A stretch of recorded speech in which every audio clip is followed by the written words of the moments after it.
es el Tren de Aragua? ¿Han escuchado este término? Se trata de una banda criminal transnacional que nació en Venezuela y, con el tiempo, se expandió por el continente americano. En medio de la ola de deportaciones de migrantes, bajo órdenes de Donald Trump, el grupo se instaló en la conversación pública. ¿Por qué? En febrero de este año, el Departamento de Estado de Estados Unidos declaró a el Tren de Aragua como una organización terrorista. Al poco tiempo, Trump activó su plan de deportaciones y, en ese marco, grupos de venezolanos fueron trasladados a cárceles de El Salvador, acusados de ser miembros del Tren de Aragua. Luego, el gobierno estadounidense ha utilizado imágenes de estos presuntos pandilleros encadenados y con la cabeza rapada en la prisión de alta seguridad salvadoreña como prueba de su lucha contra el crimen organizado. Esto no ha estado exento de polémica. Los abogados de varios de los deportados denuncian que sus clientes no pertenecen al Tren de Aragua, que no han cometido delito alguno y que se les tomó como blanco principalmente por sus tatuajes.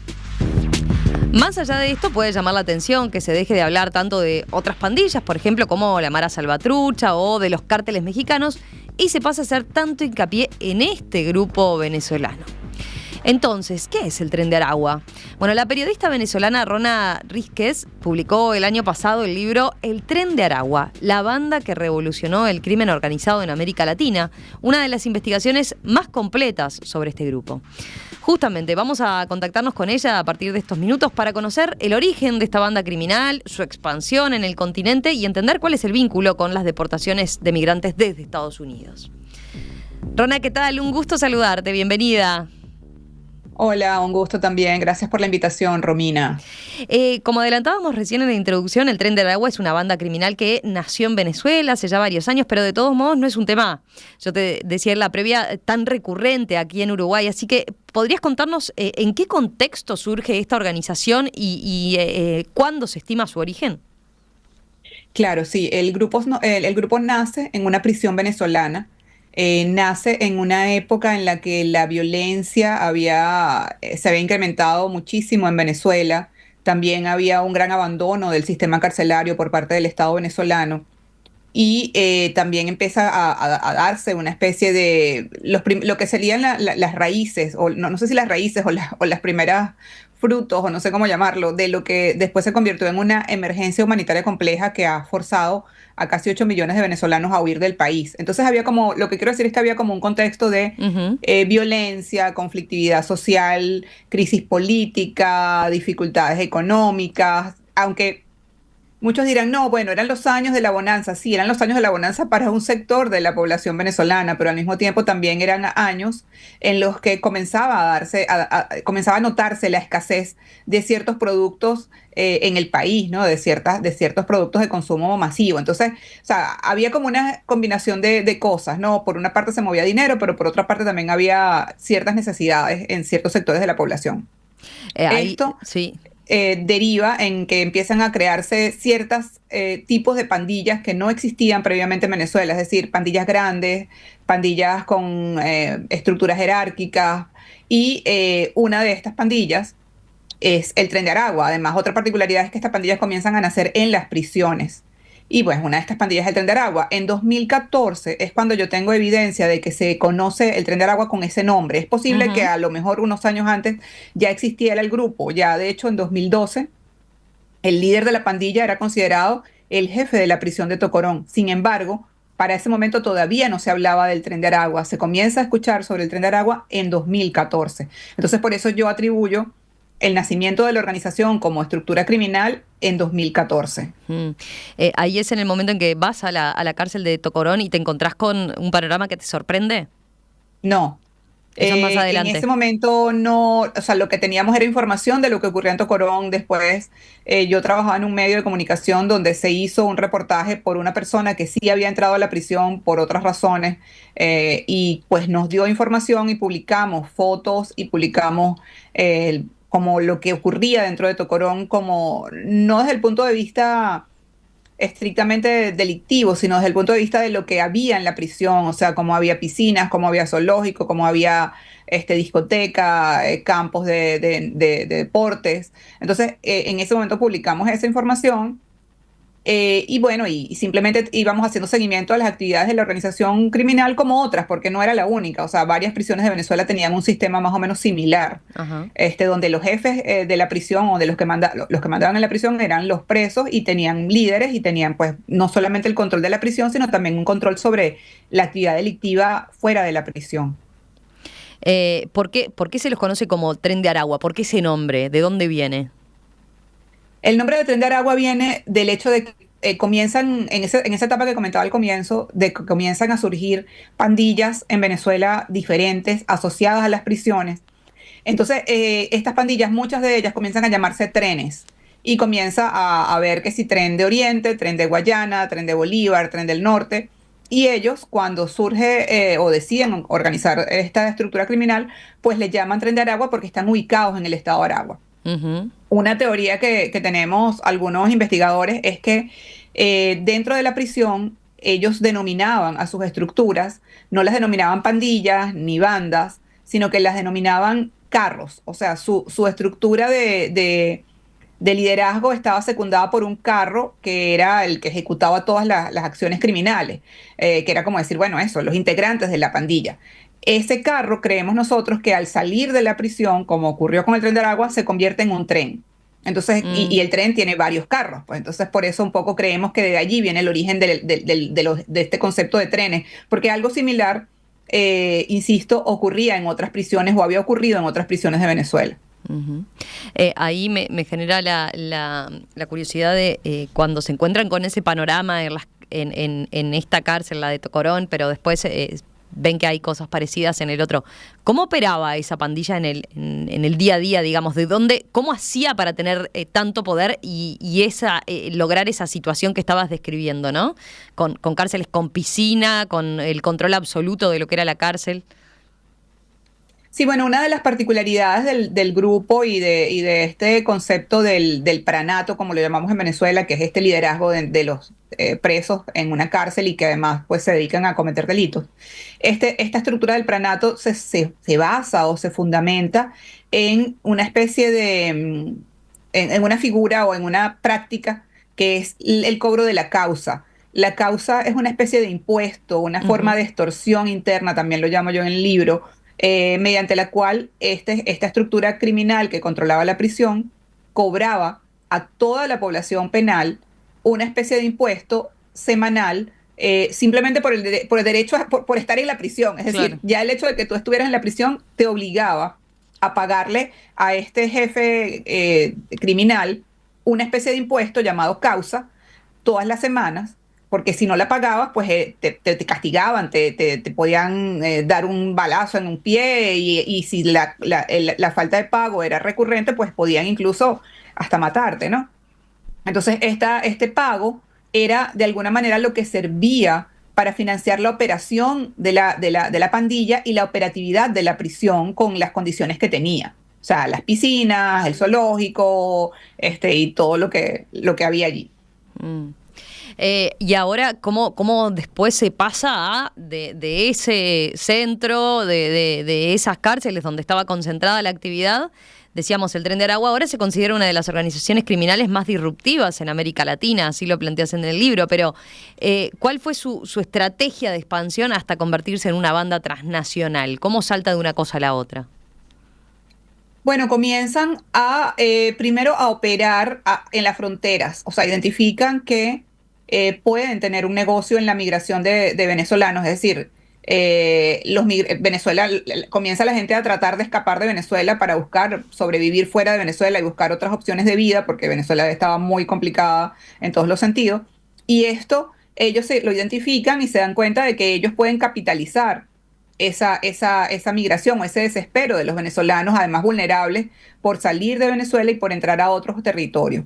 Y comienzan a ubicarse en la zona fronteriza para involucrarse en el tráfico de migrantes y en la trata de mujeres migrantes para explotación sexual. Y es de esa manera que van llegando a otros territorios y van también controlando pasos fronterizos en otros territorios, no solo en Venezuela. Y esto es importante destacar porque cuando vemos las reacciones que han tenido en distintos países respecto a al Tren de Aragua y a la migración venezolana, que han tratado de usar el Tren de Aragua Ujú. para criminalizar a la migración venezolana, pues también es importante destacar que en estos pasos fronterizos se supone que debería haber autoridades de otros países, porque cuando el Tren de Aragua traficaba migrantes hacia el sur de América, Ujú. no lo hacía solamente pasando por la frontera venezolana, sino que Claro. tenía que recurrir a otras fronteras, Colombia, Ecuador, Perú, Chile, y habría que ver qué pasaba en esas fronteras con las autoridades, ¿no? Claro. ¿Y cómo se dio también esa expansión? O sea, porque fueron adquiriendo protagonismo, ingresando a partir de lo que decís, ¿no? Aprovechando esa fuerte ola migratoria a otros países, pero sin embargo imagino que se enfrentaron a bandas locales, ¿no? Que ya estaban como muy consolidadas. ¿Cómo es la relación con otros cárteles? ¿Cuál es la asociatividad que se da ahí? Sí, en realidad lo que para mí pasaba, lo que para mí pasaba con esto es que ellos comienzan a hacer unas especies de, en algunos casos, alianzas y en otros casos más bien pactos. Una de las particularidades de los grupos criminales venezolanos es que no, en alguna época se creó una especie de acuerdo o de pacto de pacificación entre las mismas pandillas en Ujú. Venezuela. Y estos pactos de pacificación pues les sirvieron para de alguna manera conectarse, de alguna manera coexistir dentro de Venezuela y sin afectarse los negocios los unos con los otros, en repartirse los territorios. Entonces, esta práctica también la han tratado de implementar fuera. Entonces, por ejemplo, en el caso de la frontera entre Colombia y Venezuela, durante mucho tiempo estuvo operando el Tren de Aragua de un lado y el LN del otro lado de la frontera, sin ningún tipo de dificultad. Es decir, hubo algunos enfrentamientos, algunos balaceras, pero algo muy escaso y muy reducido en proporción a la cantidad de tiempo que han estado esos grupos de lado y lado de la frontera controlando economías y actividades ilícitas, ¿no? Mm. Entonces, ese tipo de prácticas, eso no significa que fueran aliados del ELN, pero logran hacer pactos y acuerdos. O sea, tienen una gran capacidad de negociación. Y hoy por hoy se sabe cuáles son sus principales actividades delictivas. Mencionabas recién en esos orígenes, bueno, el tráfico de personas, la explotación sexual, pero después, ¿en qué ha derivado? ¿Cuánto se han especializado en otro tipo de crímenes? Básicamente los más importantes, o sea, tienen muchos más que realizaban en Venezuela, pero básicamente los más importantes que se ha visto en algunos de los países de la región donde se han instalado algunas células son el microtráfico de drogas, la trata de mujeres migrantes para explotación sexual, la extorsión, en algunos casos sicariato, en otros casos algunos casos puntuales se han conocido de secuestro, pero básicamente esos son los delitos. También hubo una especie de incursión en un delito llamado gota a gota en Perú, pero Ujú. esos básicamente son los más importantes en los que podría identificar, o por lo menos es lo que han reflejado las autoridades y los medios en los distintos países donde se han identificado algunas células. Mm.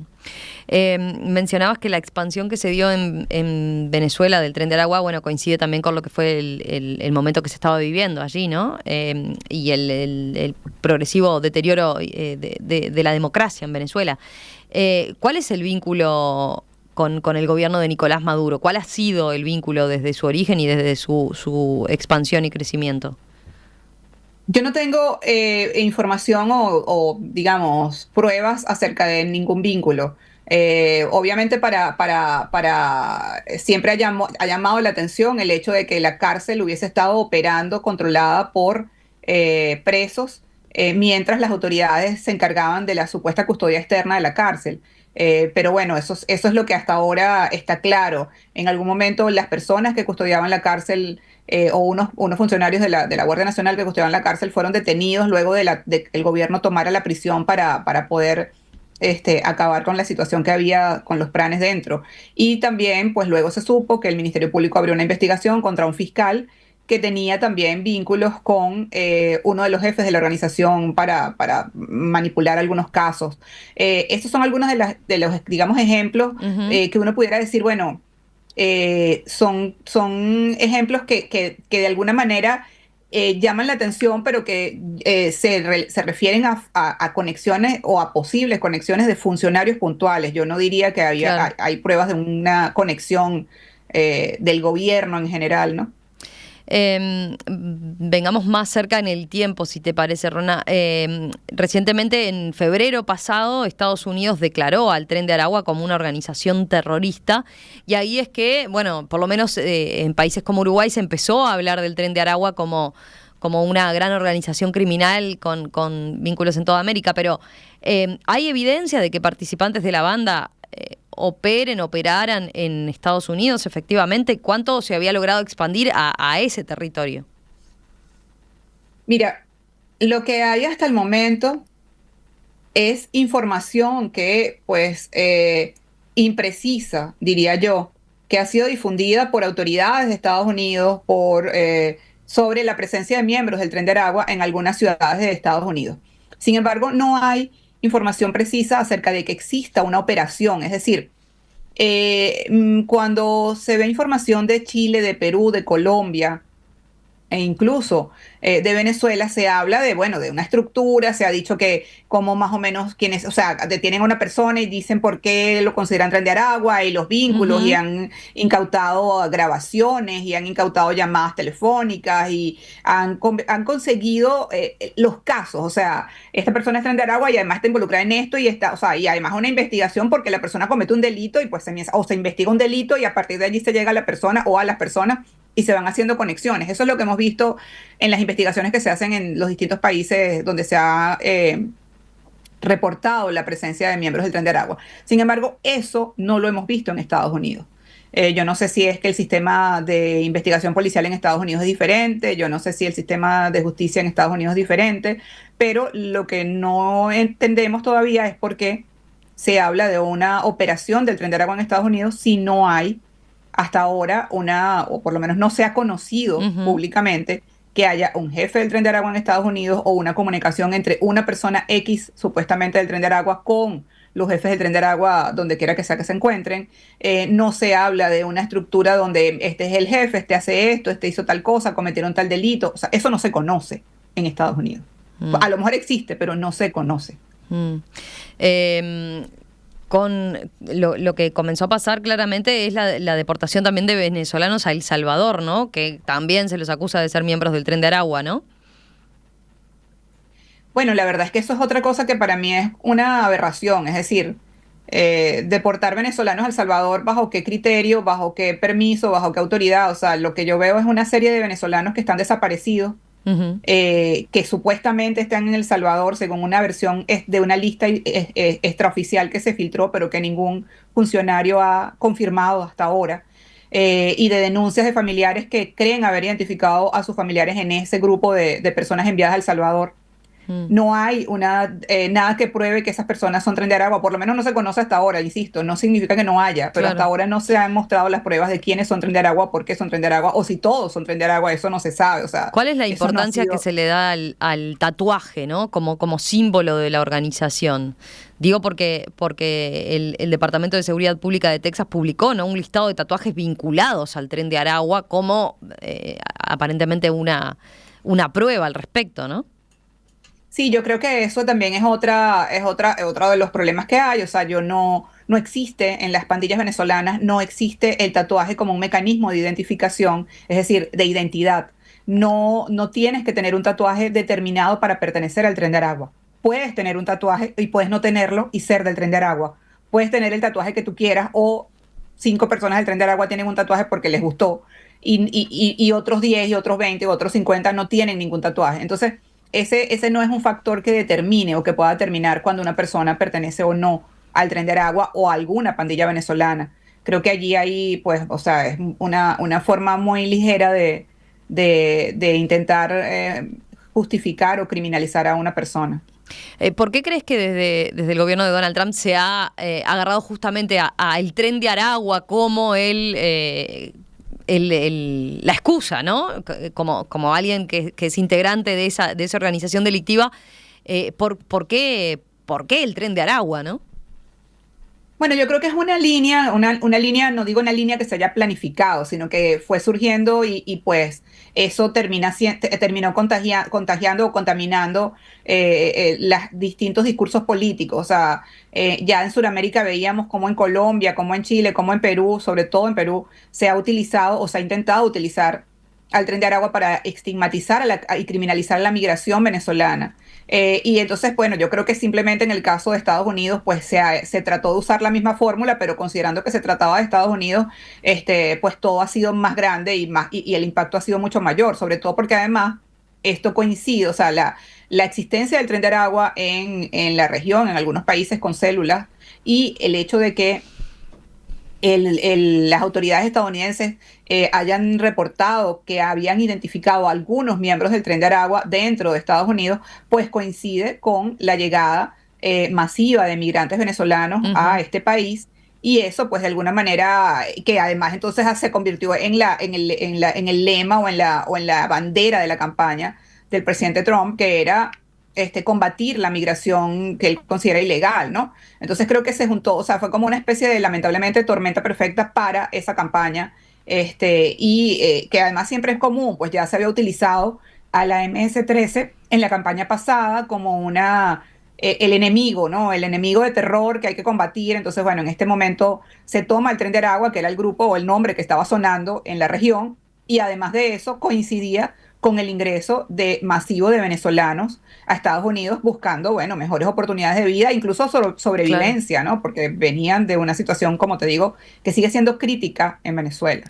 ¿Cuál es la situación de los líderes de la pandilla? Digo, para tener claro también esa diferencia clara que marcás, ¿no? Entre lo que es la vinculación de migrantes que nada tienen que ver y después lo que puede ser efectivamente líderes que estén detrás de la pandilla.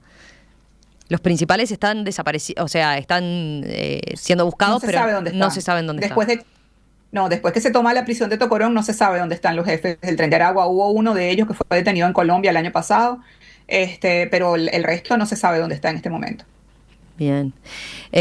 Rona, ¿por qué el título del libro es muy, muy impactante, ¿no? El Tren del Agua como la banda que revolucionó el crimen organizado en América Latina. ¿Por qué, como dice el título, considerás que se dio, que efectivamente esta banda revolucionó el crimen organizado? Porque la banda tiene varias características, no porque tenga una cosa en particular que es necesariamente muy innovadora, sino porque tiene una suma de características que la hacen un poco diferente. Y esta suma de características tiene que ver con un poco lo que hablaba sobre su capacidad de negociación. Tienen una gran capacidad de adaptación, que no es otra cosa que esta necesidad que hemos desarrollado los venezolanos de sobrevivencia, y eso nos hace, bueno, mira, si tienes que sobrevivir y tienes que adaptarte, te adaptas y sobrevives. Entonces eso también es una característica de esta organización. Y además de eso es una organización multipropósito, es decir, no se dedican como habitualmente veíamos al narcotráfico como un gran negocio, sino que tienen una facilidad o una habilidad para desarrollar o involucrarse en distintos tipos de actividades. Además, también es una especie de organización prestadora de servicios para grupos más grandes. Entonces, este tipo de características son también como una especie de organización líquida, porque no necesitas un ejército, o sea, no, por eso ese tema de la invasión no tiene ningún sentido, o sea, no es un ejército, es simplemente ellos lo que buscan es establecer operaciones, no tienen una finalidad política, no tienen una finalidad ideológica, simplemente tienen una finalidad de obtener rentas ilícitas como la tienen todos los grupos criminales que operan en el mundo. Claro. ¿Cuánto más crees que se puede expandir? Digo, pensándolo desde nuestra óptica acá en Uruguay, obviamente miramos estas cosas y decimos, bueno, si estamos hablando de una banda criminal, una organización delictiva que se ha expandido por toda América Latina, obviamente esto puede llegar en cualquier momento. ¿Qué tan viable lo ves?